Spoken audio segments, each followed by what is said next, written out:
ñoo ngi lay fay Astou di kontaan trop ci invitation di nuyu waa Sénégal di nuyu waa Nder gi ma jógee. lan moo waral projet bi pilotage bu bicentenaire bu Talatay Nder. waaw Astou xam nga Nder dafa nekk village bu yàgg alors mu daawoon célébrer 7 mars bi de manière locale waa Nder waa dëkk ba rek ñoom ñaa ko daan def. alors du coup chaque année ñu daan gis ni événement bi niñ ko waroon di porter dafay des on a dit jugé nécessaire ñu ni nañu ko yaatal woo ci wàllo yëpp woo ci particulièrement waa commune de Gnith parce que Nder ci commune de Gnith la bokk département de Dagana arrondissement de Ndiaye loolu moo tax ñu taxawal comité de pilotage bi pour mën ko gën a élargir mën a gën a yaatal doomu waalo yi fépp fu ñu nekk ci Sénégal bay 7 mars fu mu jotee ñu mën ko taxawal manière efficace. ngeen jublu ci lan exactement. ñu jublu ci d'abord pour mën a delloo njukkal jigéen beneen bi ci des itam ñuy mën di waxtaanee histoire Talatay Nder di ko mën a wax nit yi mën ci jëlee ay jàngat yoo xamante ni dafay wane njàmbaaru jigéen beneen bi ci des itam war a tax. comme dëkk yi nga xam ne dëkk cosaan la ni ñuy mel dem ba nekk site touristique nit yi di fa ñëw di visiter dëkk bi di ci gis seen bopp ñu dekkal Nder dundal wàllu donc li gën a tax comité bi taxaw loolu bokk na ci maanaam delloo njukkal Nder delloo jigéen njukkal gën a taxawu Nder ba nga xamante ni fépp foo déggati ñuy wax histoire Talatay Nder boo demee ci dëkk ba parce que Nder tur bi fu mu àgg ak dëkk ba fu mu àgg du benn yooyu bokk na ci suñu suñu. léegi loolu nan ngeen ko fas yéene ba doxalin ngeen fas yéene employé pour loolu ngeen bëgg mu di gën a fësal mbir boobu ak histoire bi naka ngeen ko fas yéene doxalee. bon d'abord bi ñuy defar comité bi waxtaan nañu à Dakar et à Nder plusieurs fois ñu defar ay TDR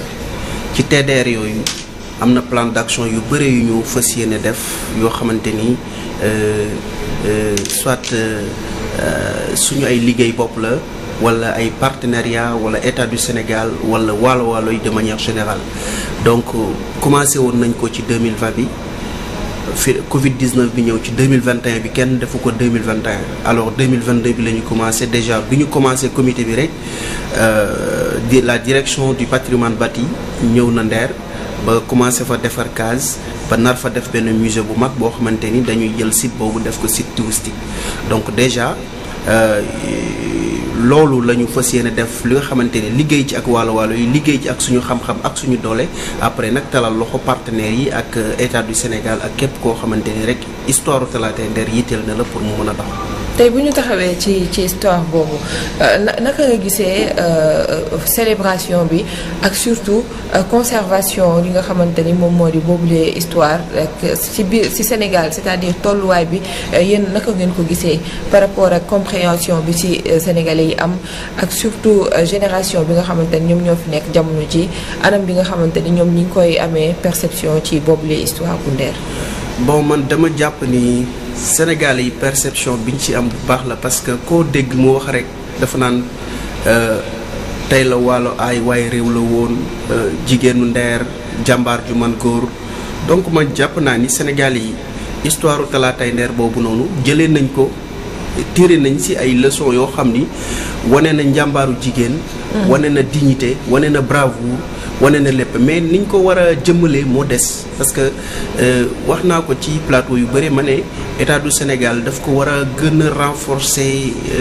curriculum bi ci côté primaire bi ak côté secondaire bi ba de telle sorte que histoire yi nit ñu ko daan jàngale autant ñu delloo si ko moo xamante ni Sénégal yi dinañ ko mën a xam histoire Talatay Nder en particulier ñu mën ko gën a enseigner jigéen ñi surtout seen bopp gën a xam jigéen moom mooy kan xam ni ñooñu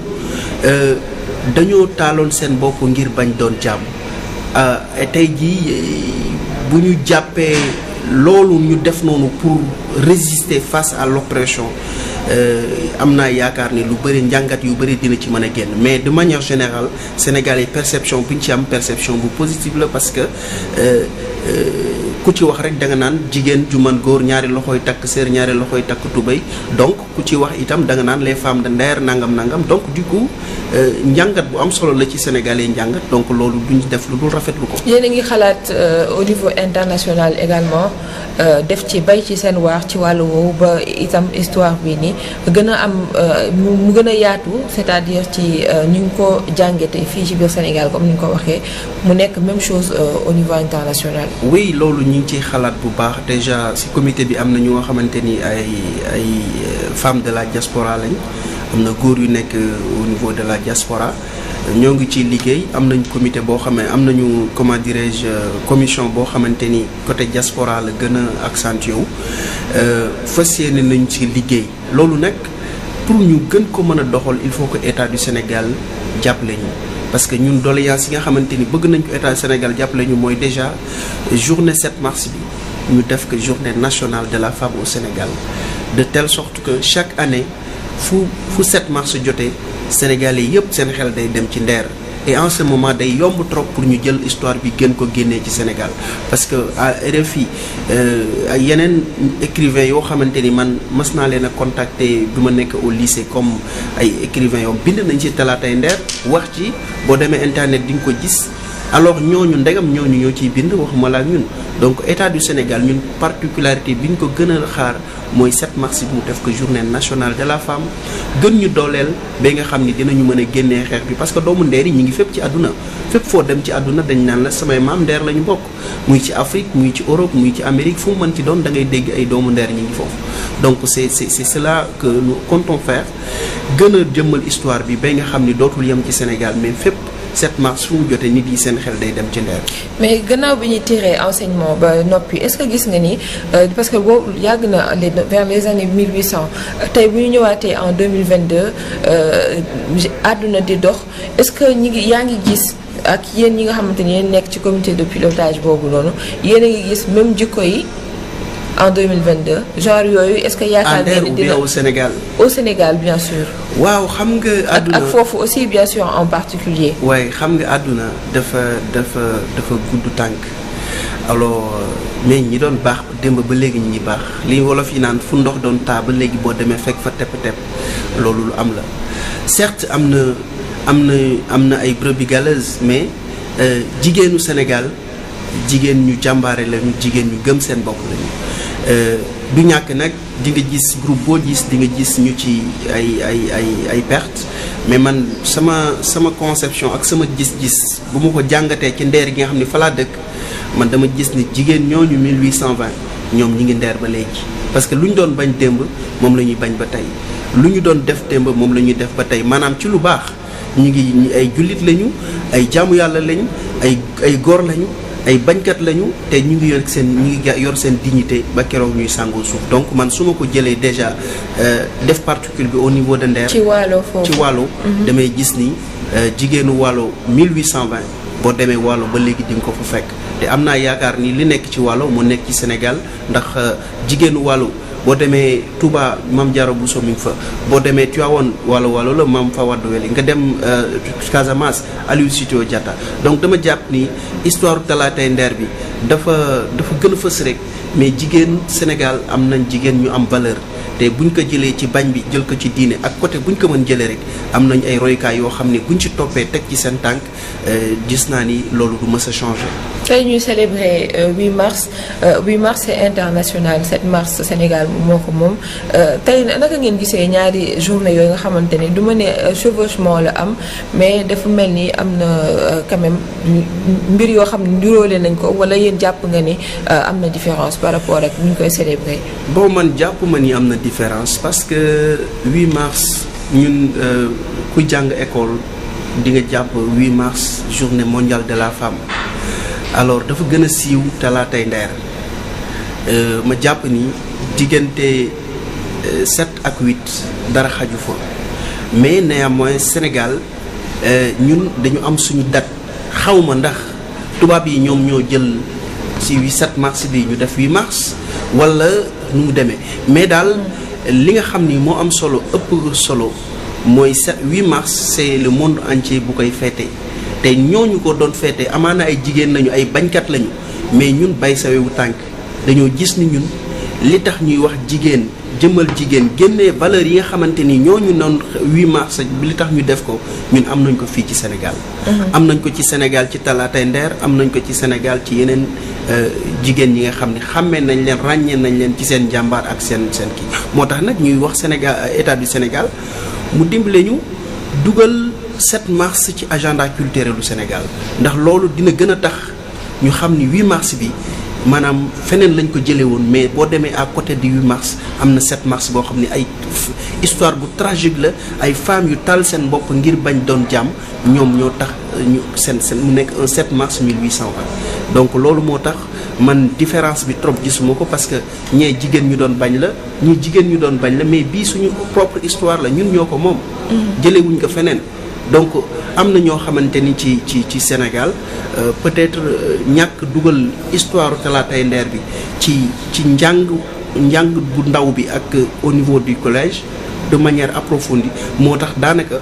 8 mars la ñu gën a xam que 7 mars loolu nag bokk na ci suñu combat ba 7 mars bi histoire talaatay ndeer bi ñu revoir ko mu nekk benn histoire bu connue de tous ñu koy jëmmal chaque 7 mars.